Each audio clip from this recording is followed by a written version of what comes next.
Pocarnia recurvata, also commonly known as the elephant's foot or ponytail palm, is a unique plant with a palm-like appearance native to eastern Mexico. Interestingly, it's not actually a palm or any sort of tree. It's a succulent and is more closely related to plants in the yucca and agave families. Named after its appearance, the bulbous trunk and flowing fronds make it easily recognizable.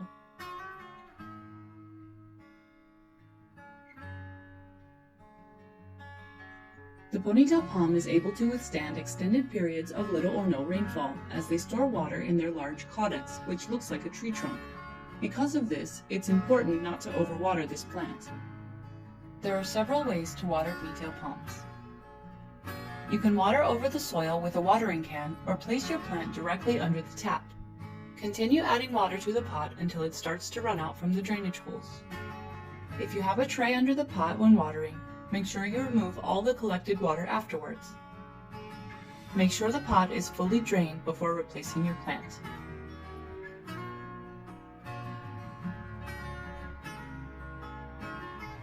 To bottom water, fill a tray or bowl with water. Make sure that the soil comes into contact with the water on the tray and wait about 10 minutes.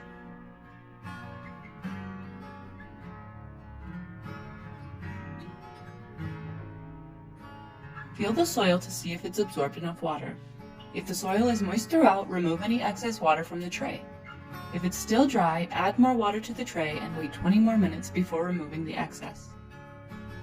Some plants love a water bath, succulents especially. Fill a bucket with lukewarm water and lower the whole pot down into it. The water will bubble as the pot fills with water. When the bubbles stop, lift the pot up and let it drain well before replacing your plant. It's always a good idea to check on your plant about an hour after watering to make sure there isn't any standing water in the cache pot or tray.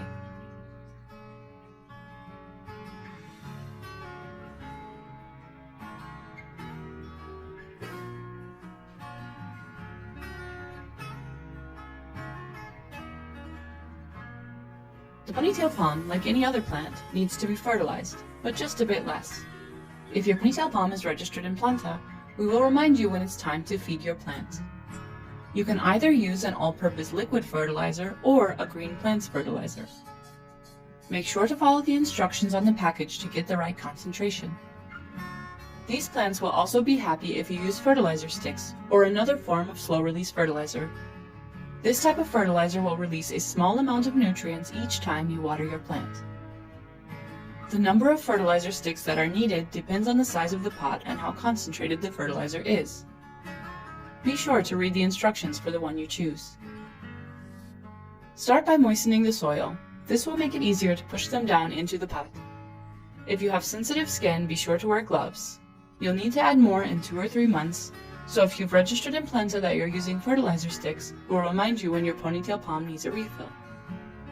Don't worry too much if your plant is not getting bigger. As long as its care needs are being met, it's probably just taking its time. Because of their slow growth, it can be expensive to buy a more mature plant. So if you have the patience, buying a smaller young plant is a much more affordable way to grow a ponytail palm that will be with you for many years. As they are slow growers and don't mind being a little crowded in their pots, it is not necessary to repot every single year. They can last years in the same pot, but it's always a good idea to check on your plant to see if it needs repotting. Here are 4 signs that your ponytail palm needs to be repotted. It's wobbly, pale, or yellowing. Roots have started to grow out of the drainage holes. It's top-heavy. Water runs straight through the pot when watering without really making the soil wet.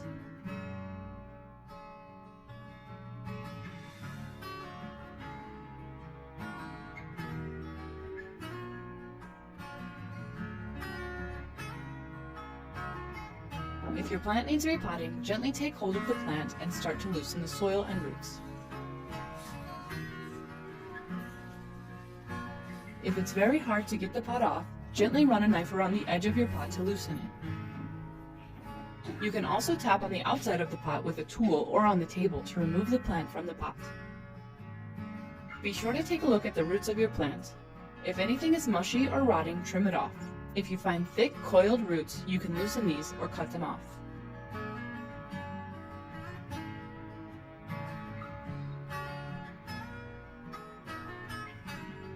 Add soil to the bottom of the pot.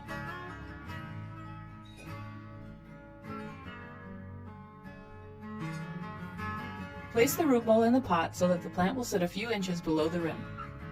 Don't place it too high or the pot could overflow when you water it. Place your plant in the center of the new pot and add soil around it. Press gently on the soil, but don't pack it too tightly. Leave about an inch from the soil to the top edge of the pot. When you finish repotting, give the plant a thorough watering. If you've watered your plant just before repotting, you might skip this step and just stick to the original watering schedule.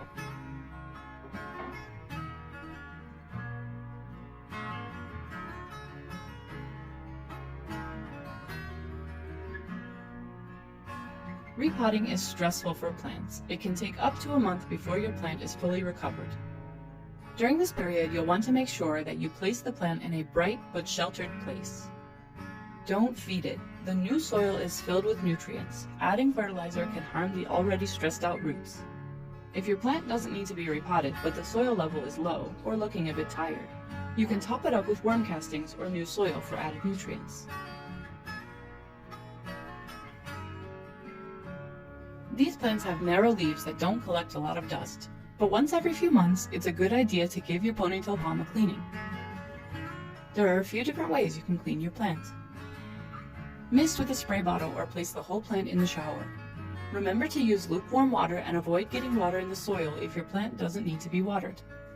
Even succulent plants don't mind to be misted, but keep in mind that if it's in a shadier area without good airflow, you may need to wipe away excess water or turn on a fan.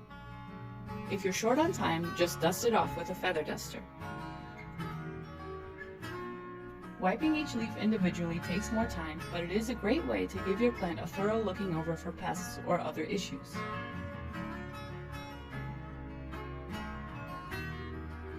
These plants need average humidity, so they can live happily in most places.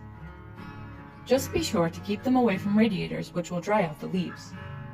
Ideally, you should place your elephant's foot somewhere with access to bright light, although you should keep an eye on it to make sure that the leaves don't get burnt from too much direct sun. They can handle very intense light but need to be introduced slowly to prevent sunburn. All plants take a bit of time to adjust to change. If you want to move your plant to a sunnier spot, you should do so gradually to avoid shocking the plant. To do this, just move it for a few hours each day and then put it back in its original spot. Gradually increase the time over the span of a week or so to allow it to get accustomed to the change in conditions. For more care tips, be sure to like and subscribe to our channel. If you're on a mission to keep your plants alive, join us over on the Planta app. See you next time!